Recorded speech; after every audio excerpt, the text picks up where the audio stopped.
Salam berjumpa kembali teman-teman sekalian, Bapak Ibu, Saudara-saudari, sahabat-sahabatku yang terkasih. Pada kesempatan ini, mari kita bersama-sama mempersiapkan sedikit kembali lagi waktu kita untuk mendengarkan sabda Tuhan yang kita ambil dari penginjil Lukas, bab 16 ayat 1 sampai 9. Perumpamaan tentang bendahara yang tidak jujur. Dan Yesus berkata kepada murid-muridnya, "Ada seorang kaya yang mempunyai seorang bendahara. Kepadanya disampaikan tuduhan bahwa bendahara itu menguburkan miliknya. Lalu ia memanggil bendahara itu dan berkata kepadanya, 'Apakah yang kudengar tentang engkau? Berilah pertanggungjawaban atas urusanmu, sebab engkau tidak boleh lagi bekerja sebagai bendahara.' Kata bendahara itu di dalam hatinya, 'Apakah yang harus aku perbuat? Tuanku memecat aku dari jabatanku sebagai bendahara. Mencangkul aku tidak dapat, mengemis aku malu. Aku tahu apa yang akan aku perbuat, supaya apabila aku dipecat dari jabatanku sebagai bendahara, ada orang yang akan menampung aku di rumah mereka.' Katanya kepada lalu ia memanggil seorang demi seorang yang berhutang kepada tuannya. Katanya kepada yang pertama, 'Berapakah hutangmu kepada tuanku?' Jawab orang itu, 100 tempayan minyak. Lalu katanya kepada orang itu, 'Inilah surat hutangmu, duduklah dan buat surat hutang lain sekarang juga, 50 tempayan. Dan kemudian ia berkata kepada yang kedua, 'Dan berapakah hutangmu?'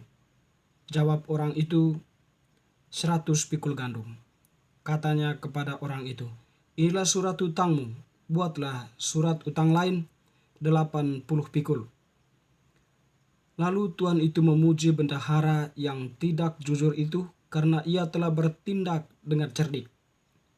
Sebab anak-anak dunia ini lebih cerdik terhadap sesamanya daripada anak-anak terang. Dan aku berkata kepadamu, ikatlah persahabatan dengan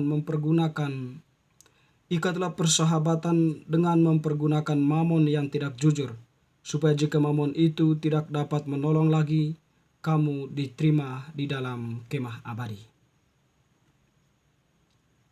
Demikianlah sabda Tuhan.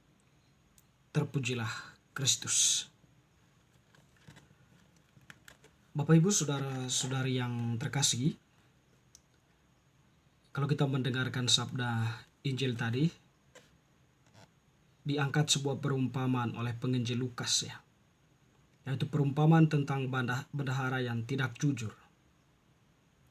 Tentu kalau dilihat dari sisi negatif atau dalam pandangan atau perspektif yang negatif, tindakan bendahara itu sebuah tindakan yang kurang baik. Karena memang dia sebagai bendahara, dia melakukan suatu tindakan penyelewengan atau korupsi mungkin. Sehingga tuannya mengambil sebuah tindakan untuk memecat dia. Tetapi dari sisi positif, tindakan bendahara itu supaya dia tidak dipecat oleh tuannya, atau paling tidaklah dia diberi tugas lain oleh tuannya, dia membuat sebuah strategi yang memang sangat menarik. Strategi itu sangat cerdik, yang membuat atau yang mengandung sebuah arah atau yang mengandung sebuah jalur untuk menyelamatkan dirinya. Karena tadi dia katakan bahwa ketika tuanku memecat, mencangkul aku tidak, mengemis aku malu. Dia menemukan persoalan tentang dirinya dulu. Baru kemudian dia merencanakan atau merancang sebuah strategi atau strategi cerdik untuk untuk mengatasi persoalannya itu. Dia mengatakan tadi, kalau aku membuat ini, tentu nantinya ketika aku dipecat, orang lain masih bisa memberikan aku tumpangan dalam rumah mereka. Jadi dia memanggil 3 orang atau 2 orang dikatakan di sini, yang berutang kepada tuannya. Hamba yang pertama atau orang yang berutang yang pertama, jadi dia berutang 100 tempayan minyak. Lalu katanya kepada orang itu, inilah surat hutangmu, duduklah dan buatlah surat hutang lain sekarang, 50 tempayan. Nah, dan yang kedua dia dipanggil, hutangnya itu 100 pikul gandum. Lalu katanya kepada orang itu, inilah surat hutangmu, buatlah surat lain, 80 pikul. Nah, tentu di sini bahwa ada sebuah tindakan cerdik ya. Nanti dia menampilkan sebuah wacana atau dia menampilkan sebuah sebuah tindakan baru dalam kacamata orang-orang yang berutang itu ya. Utang orang pertama dikuranginya dengan membuat sebuah surat utang baru 50% ya. Lalu kemudian yang kedua itu membuat surat utang baru, lalu dipotong mungkin ya 20% lah ya. Di mana jumlahnya itu berkurang menjadi 80 pikul. Nah, ini merupakan sebuah tindakan dalam kacamata orang berutang, itu sebuah tindakan keselamatan dalam arti itu ya. Karena mereka mengalami kekurangan dalam membayar utang atau jumlah utang mereka itu berkurang. Nah, di sini ya itu dia menyediakan sebuah tindakan alternatif agar sekiranya nanti tuannya dipecat, dia masih ada orang lain yang memberikan dia tumpangan. Bapak Ibu saudara-saudari yang terkasih, kalau kita belajar pada tindakan cerdik dari bendahara ini, tindakan yang kedua mungkin lebih baik untuk kita. Sebagai orang beriman, hendaklah kita menghayati iman kita. Selain kita menggunakan hati, tapi juga otak cerdik ya, memahami iman itu dengan baik. Dalam memahami iman dengan baik akan membantu kita bisa mempertanggungjawabkan iman kita dan bisa menempatkan diri dengan baik atau membantu kita untuk bisa mencari alternatif ketika orang mempersoalkan iman kita. Nah, di sini tentunya kita penting untuk belajar memahami ajaran-ajaran teologi kita ya. Mungkin melalui aktivitas pendalaman iman, lalu kemudian mendengarkan renungan-renungan pastor, para katekis, ataupun kegiatan-kegiatan rohani lain yang sifatnya itu membantu kita untuk semakin memahami iman kita.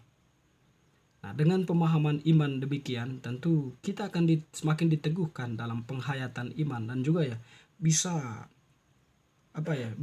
secara cerdik menanggapi realitas yang memungkinkan iman kita itu diserang. Banyak para misionaris atau banyak umat beriman ya, ketika menghadapi berbagai tantangan dalam iman mereka, teristimewa ya, yang hidup dalam situasi minoritas atau jumlahnya yang sedikit, ada banyak tantangan yang datang. Tetapi ya, mereka mempunyai strategi yang cerdik menghadapi segala tantangan itu yang memang tidak merugikan dirinya, tidak merugikan imannya, tetapi kemudian diterima oleh banyak orang. Dia diakui, imannya pun diakui atau diberi ruang untuk penghayatan imannya.